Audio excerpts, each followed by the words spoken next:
Les bêtes les plus mystérieuses citées dans la Bible, monstres bibliques horribles dont personne ne peut échapper, seuls les enfants de Dieu. Le premier, le Béhémoth, cette grande bête que nous voyons dans le livre de Job. Dieu lui-même parle de la bête. Le récit commence avec Job, un homme riche vivant dans le pays d'Uz avec sa grande famille et ses nombreux troupeaux. Renommé pour son intégrité morale, il est décrit comme irréprochable et droit, s'efforçant toujours de mener une vie juste. Il avait une relation très disciplinée avec Dieu. Dieu fait l'éloge de la justice de Job devant Satan, mais Satan prétend que la vertu de Job n'est que le résultat de la faveur de Dieu.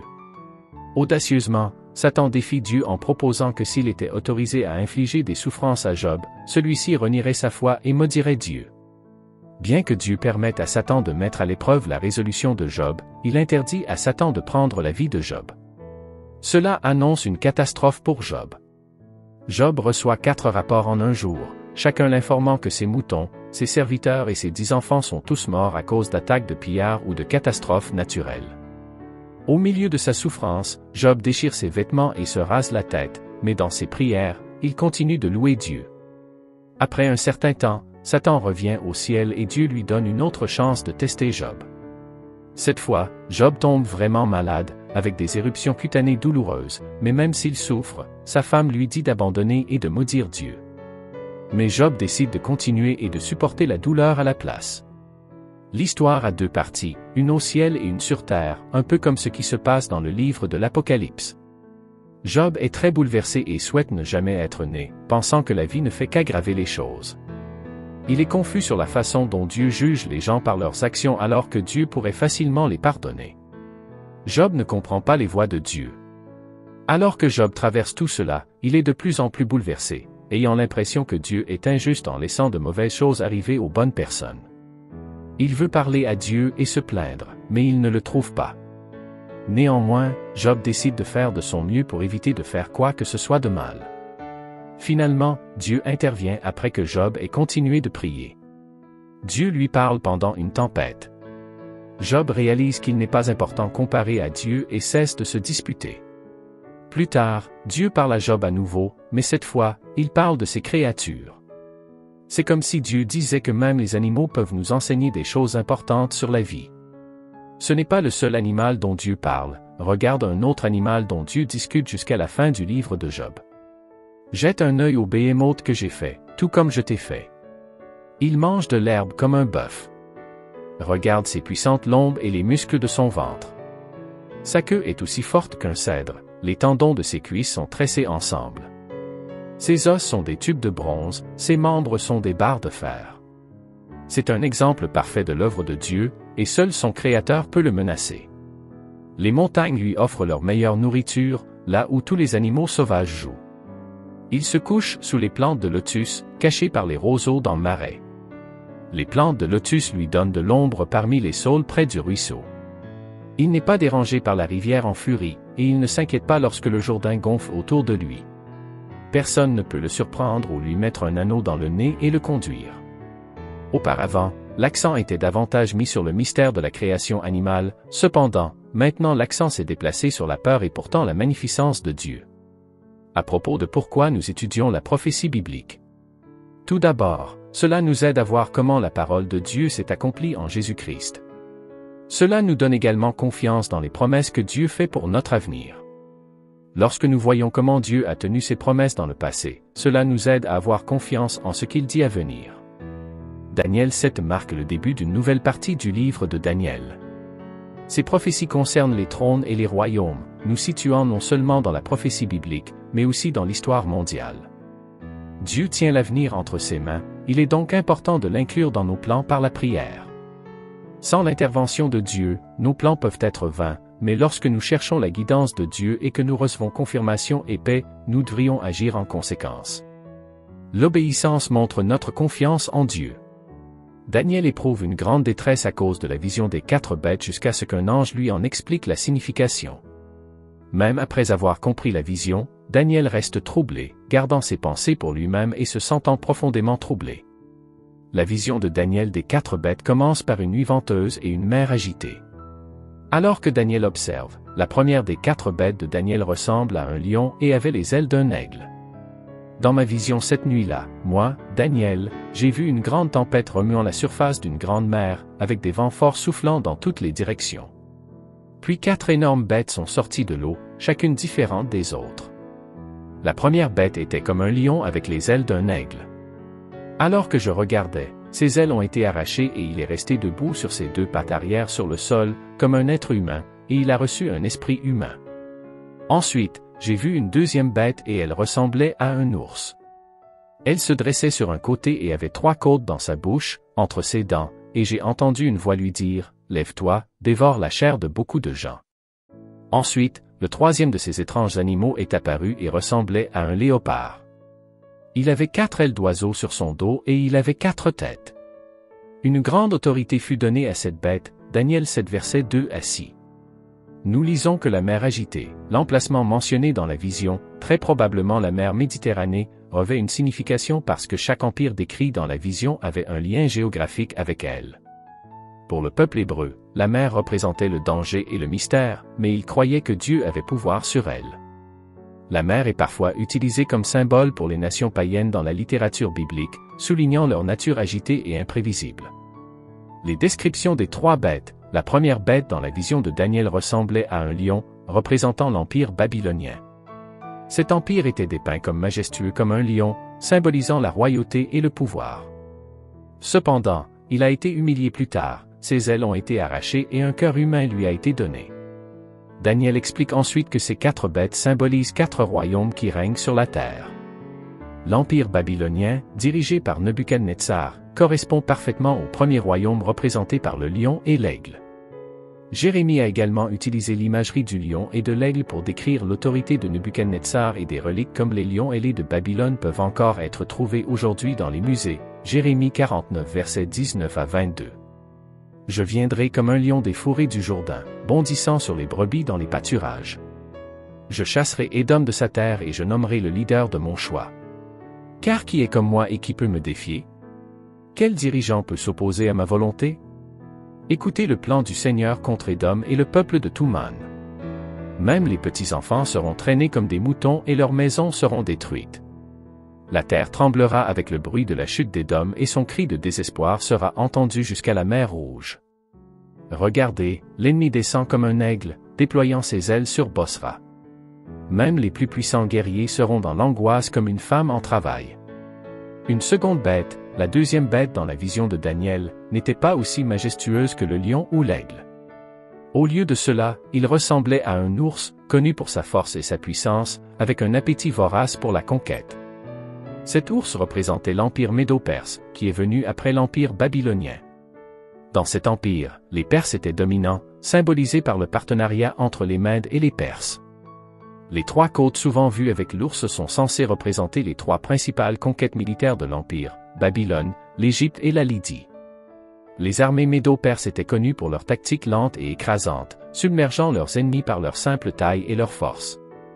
Ils étaient comparés à un ours en raison de leur cruauté et de leur soif de sang, car les ours sont connus pour être des animaux voraces et féroces.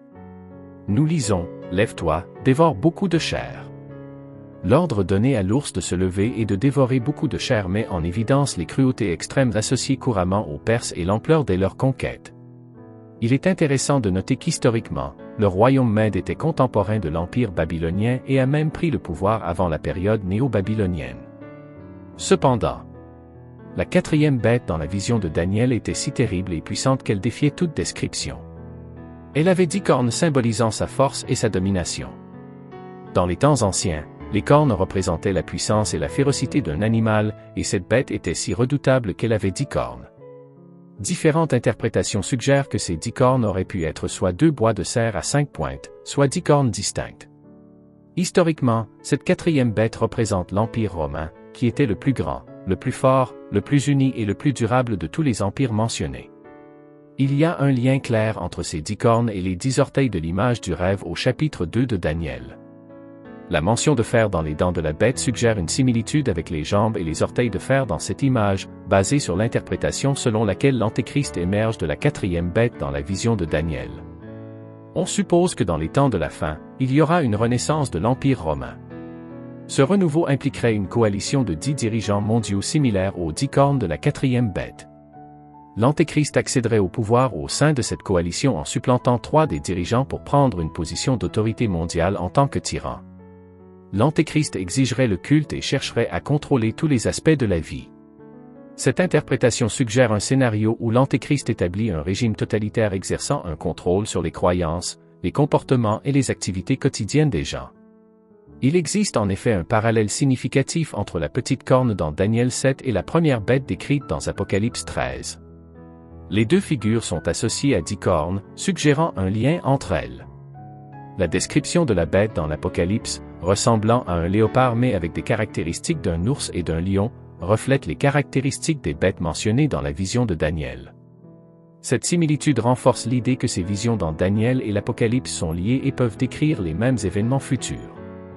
L'image du léopard, de l'ours et du lion combinés aux 10 cornes symbolise une force puissante et menaçante qui émerge dans les temps de la fin. La convergence de ces descriptions à travers différents textes prophétiques souligne l'importance de ces événements dans la prophétie eschatologique. La bête ressemblait à un léopard mais avait la férocité d'un ours et la bouche d'un lion, et le dragon donna à la bête sa propre puissance, son trône et une grande autorité. En termes plus simples, la bête mentionnée dans l'Apocalypse combine des caractéristiques de toutes les bêtes de Daniel. Comme la 4e bête de Daniel, la bête de Jean parle avec arrogance et opprime le peuple de Dieu pendant 3 ans et demi. Cela montre comment les visions dans Daniel et l'Apocalypse partagent des thèmes communs, mettant l'accent sur l'importance de ces prophéties pour comprendre les événements futurs. Heureusement, le règne de l'Antéchrist est limité à 42 mois, et pas plus.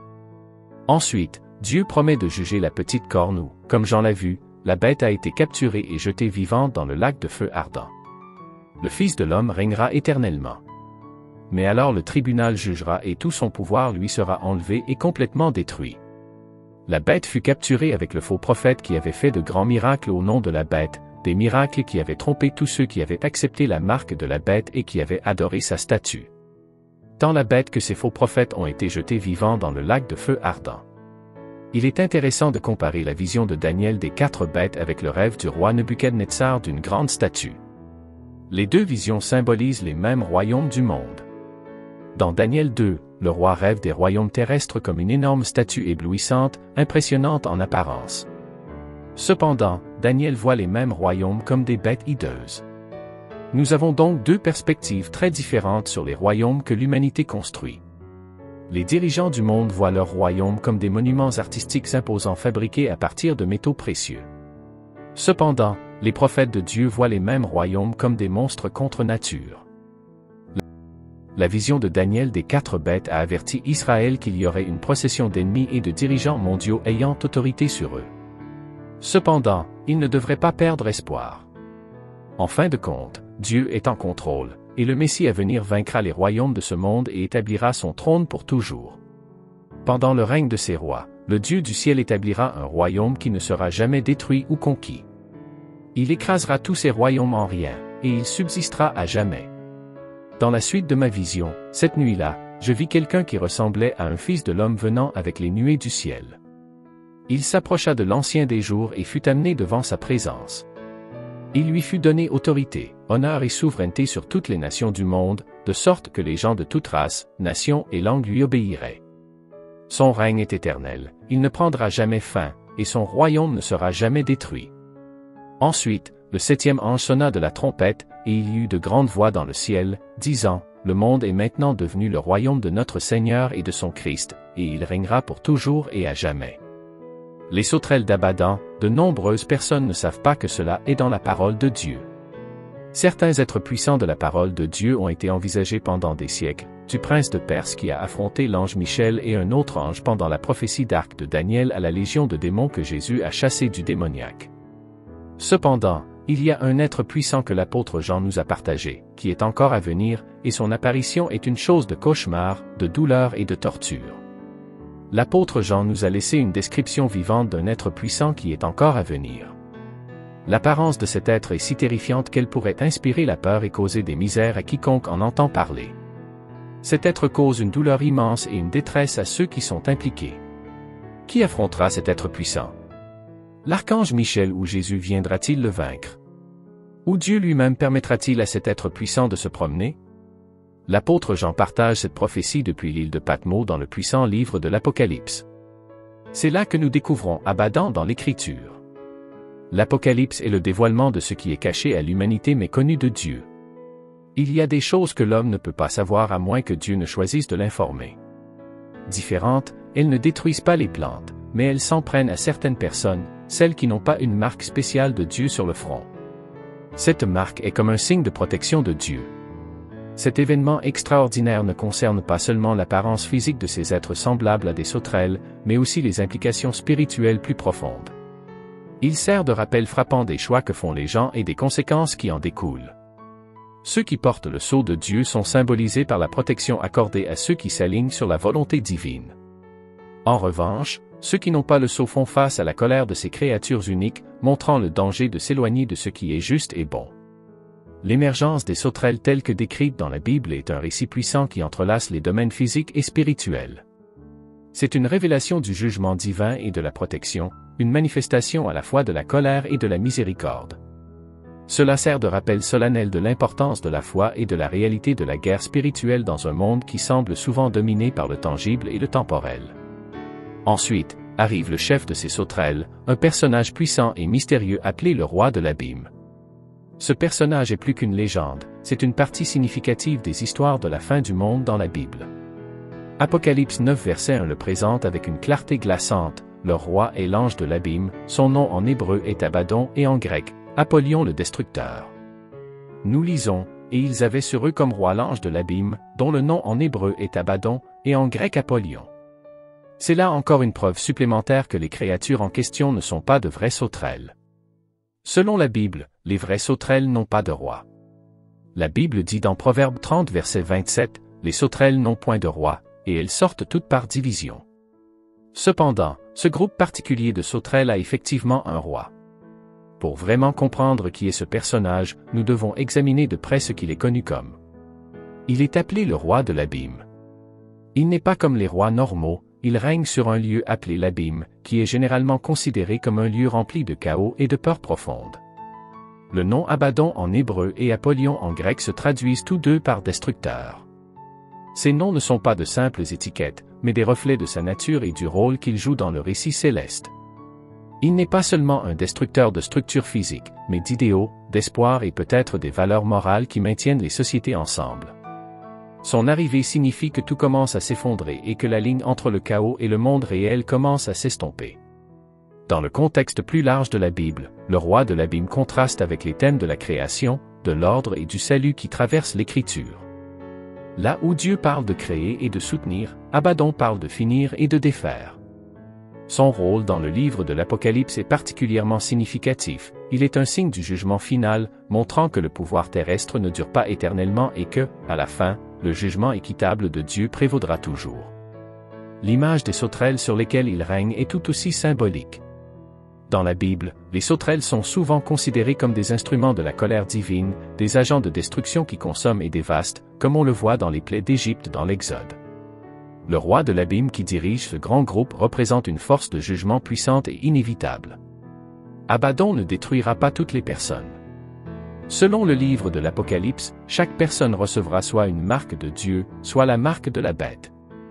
Apocalypse 13 verset 17 dit, « Et que personne ne puisse acheter ni vendre, sans avoir la marque, le nom de la bête ou le nombre de son nom. » Ce verset met en évidence que ceux qui ont la foi et portent le sceau de Dieu sont offerts une protection au milieu du chaos. Cela montre comment une foi solide peut nous protéger du mal qui sort de l'abîme. En conclusion, le jour où la porte de l'abîme est ouverte témoigne de la double nature de la prophétie biblique, un moment de jugement et de tribulation, mais aussi un moment où la foi devient un sanctuaire crucial. Cela nous rappelle l'importance de maintenir notre foi et l'espoir qu'en temps les plus sombres, ceux qui sont scellés par Dieu trouveront protection et finalement rédemption.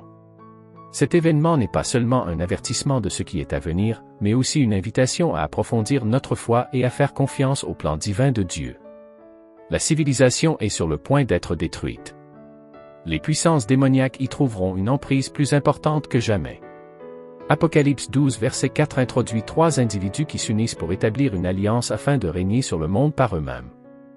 L'un est d'origine et de nature angélique, un grand dragon et un serpent ancien, autrement connu sous le nom de Satan ou le diable. Apocalypse 12 verset 9 décrit ce grand dragon, le serpent ancien appelé le diable ou Satan, celui qui trompe le monde entier, jeté sur la terre avec tous ses anges. Les deux autres sont d'origine et de nature humaine, des bêtes aussi connues sous le nom d'Antéchrist. Dans 2 Thessaloniciens 2 verset 3, il est également appelé l'homme de l'illégalité, et d'autres passages le désignent comme le faux prophète. Dans une parodie épouvantable de Dieu, de Jésus-Christ et du Saint-Esprit, les trois travaillent ensemble pour créer une sorte de trinité impie. Satan est d'abord introduit dans les ennuis, car depuis qu'il a été mentionné dans les lettres envoyées aux 7 églises, il n'a pas été référencé dans l'Apocalypse. La vraie bataille entre le bien et le mal se déroule plus tard. Satan sera à nouveau vaincu et jeté dans l'abîme. En attendant, dans les quelques années qui lui restent, sa rage et son ressentiment se concentrent sur notre planète. Parce qu'il ne peut pas s'engager dans un conflit direct avec Dieu au ciel, il mène la guerre contre le peuple de Dieu sur terre. C'est une manœuvre défensive qui est menée dans l'espoir de soutenir sa domination sur la terre, en utilisant des dirigeants marionnettes, dont l'un est politique et l'autre religieux. Jusqu'à présent, le message de l'Apocalypse 12 est assez clair, même s'il sollicite l'imagination. Le chapitre le plus étrange de ce livre étrange est le chapitre 13. Examinons maintenant les 10 premiers versets de l'Apocalypse 13, qui sont assez inhabituels. Apocalypse 13 versets 1 à 10 décrit une bête surgissant de la mer avec 7 têtes et 10 cornes portant 10 couronnes sur ses cornes. Elle ressemblait à un léopard, avait les pattes d'un ours et la gueule d'un lion. Le dragon lui donna son propre pouvoir, son trône et une grande autorité. Une des têtes de la bête semblait blessée au-delà de toute guérison, mais la blessure mortelle fut guérie, ce qui émerveilla le monde entier et le poussa à donner son allégeance à la bête. Ils adoraient le dragon pour avoir donné à la bête un tel pouvoir, et ils adoraient également la bête, qui était aussi grande que la bête. Ils s'écriaient, « Qui peut lutter contre lui ?» Puis, la bête fut autorisée à proférer de grands blasphèmes contre Dieu et à faire tout ce qu'elle voulait pendant 42 mois. Elle prononça des paroles terribles de blasphème contre Dieu, en calomniant son nom et son habitation, c'est-à-dire ceux qui habitent dans les cieux. La bête fut autorisée à faire la guerre au sein de Dieu et à les vaincre. Elle reçut le pouvoir de gouverner sur chaque tribu, peuple, langue et nation, et tous ceux qui appartiennent à ce monde l'adorèrent. Ceux-là dont les noms ne sont pas écrits dans le livre de vie, qui appartient à l'agneau qui a été égorgé avant la création du monde. Que celui qui a des oreilles écoute et comprenne. Ceux qui sont destinés à la captivité iront en captivité, et ceux qui sont destinés à mourir par l'épée mourront par l'épée. Cela signifie que le peuple saint de Dieu doit endurer la persécution avec patience et rester fidèle. La bête profère des blasphèmes contre Dieu et opprime de manière agressive le peuple de Dieu où qu'il se trouve sur terre. Elle ne gouverne pas seulement le monde, mais reçoit le culte de ses habitants.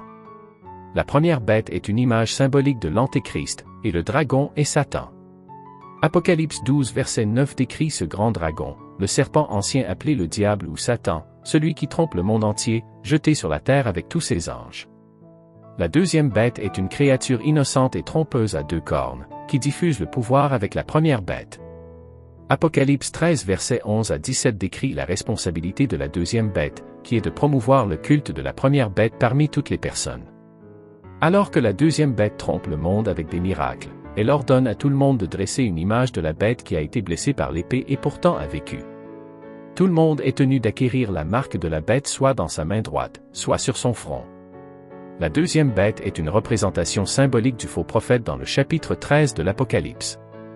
Les 2 bêtes font leur apparition, la première et la plus importante étant une personne politique, spécifiquement un dictateur mondial qui gouverne tous les sous-groupes ethniques connus sous un système totalitaire. Notez que « anti » en grec signifie plutôt au lieu de « que » contre, ce qui signifie un faux plutôt qu'un concurrent. L'homme de l'illégalité dans 2 Thessaloniciens 2 versets 3 à 4 est également mentionné, décrivant quelqu'un qui défie tout ce que les gens appellent Dieu et réclame la divinité. La bête est également antichrétienne dans l'autre sens de ce préfixe, elle a le pouvoir de faire la guerre contre les saints et de les vaincre temporairement. Ses caractéristiques sont similaires à celles d'autres bêtes redoutables telles que les léopards, les ours et les lions.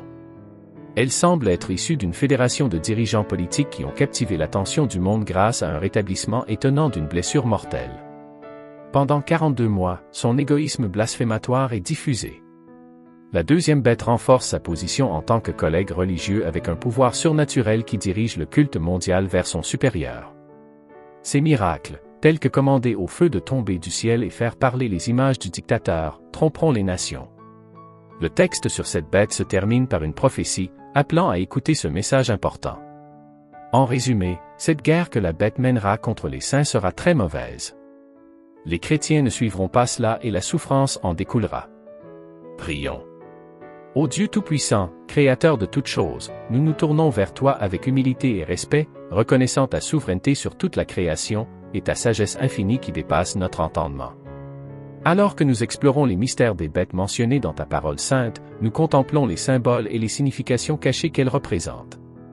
Nous voyons la puissance et la majesté des créatures que tu as formées, et nous cherchons à comprendre les leçons spirituelles qu'elles portent en elles. Dans le livre de l'Apocalypse, nous lisons des descriptions fascinantes de bêtes mystérieuses, comme la bête de la mer et la bête de la terre, qui incarnent le mal et la déception. Nous reconnaissons la lutte entre le bien et le mal qui se déroule dans le monde, et nous nous tournons vers toi, ô Dieu, comme notre seul refuge et notre seul espoir. Mais nous nous souvenons aussi des animaux dans les récits bibliques qui reflètent ta gloire, comme le lion de la tribu de Juda, symbolisant la force et la royauté de notre Seigneur Jésus-Christ. Nous voyons ton amour pour toute la création, depuis les plus petits insectes jusqu'aux plus grands prédateurs, et nous te louons pour ta sagesse et ta bonté infinie envers tes créatures. Seigneur, que notre étude des bêtes mystérieuses de la Bible nous conduise à une plus grande admiration pour toi, et à un désir plus profond de connaître ta parole et ta volonté. Que nous apprenions des leçons spirituelles que tu nous enseignes à travers la nature et ses créatures, et que nous marchions avec humilité et gratitude sur le chemin de la vie éternelle. Nous te confions nos vies, ô Dieu, et te demandons ta guidance et ta protection, alors que nous traversons les défis et les épreuves de ce monde. Que ta lumière brille sur notre chemin, nous guidant vers la vérité et la vie abondante en toi, et que nous puissions vivre pour te glorifier et te louer pour toujours. Au nom de Jésus-Christ, notre Sauveur et Rédempteur, nous t'adressons cette prière, ô Dieu, avec confiance et gratitude. Amen.